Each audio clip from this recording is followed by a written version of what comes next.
knowledge. Follow the system. What if I fail? Start at the bottom and work your way up. Get your head out of the clouds. Can't do it. Enough!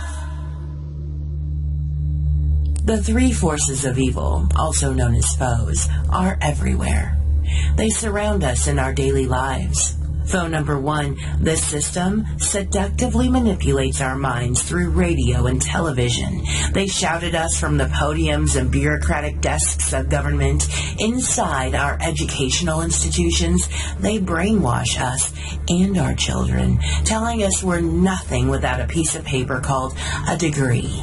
Without one of these, we're branded a failure, a loser, less than nothing. These degrees are painted as our golden ticket, but what do they grant us access to? Well, our own little box, the cubicle. A place where we get the luxury of dressing up like a dancing monkey, prancing to the whip of some soulless moron in a suit. Well, deep down, you know there's something more. And when the clock hits 5 o'clock, what do? Well, you speed home, rip off that monkey suit, and don clothes that make you feel like, well, yourself. You take a deep breath, you jump on your computer, and you head to your favorite website.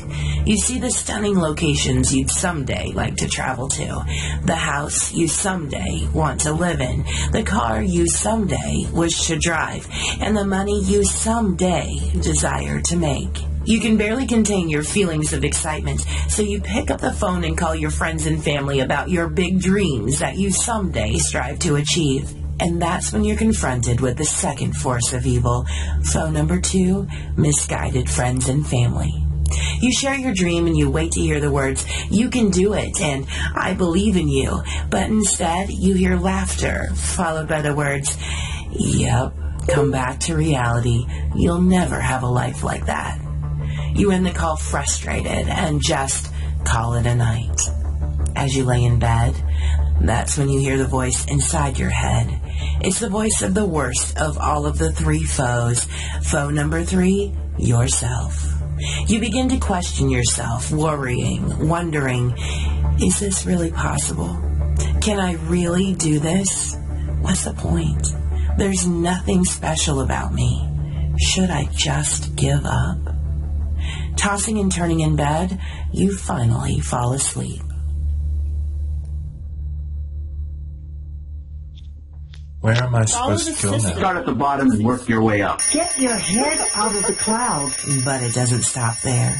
7 a.m. arrives and you're awakened once again by the piercing sound of the alarm clock.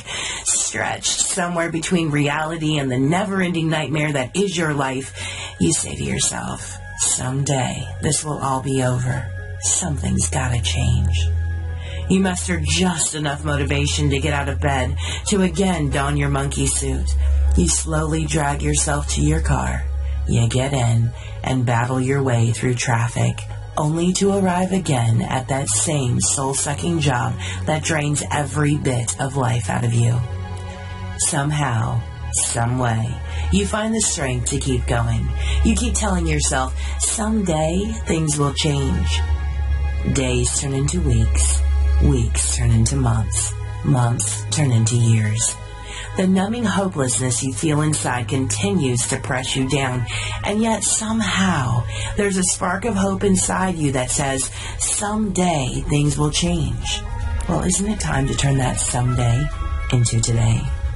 Isn't it time to make today the day everything changes? The day where you wave goodbye to these three foes, these forces of evil that have been quietly holding you back for as long as you can remember? Isn't it time to say hello to your new life, the life that's been waiting for you and you've been waiting for it? I'm here to show you that today is the day you welcome in your new life and fight the forces of evil.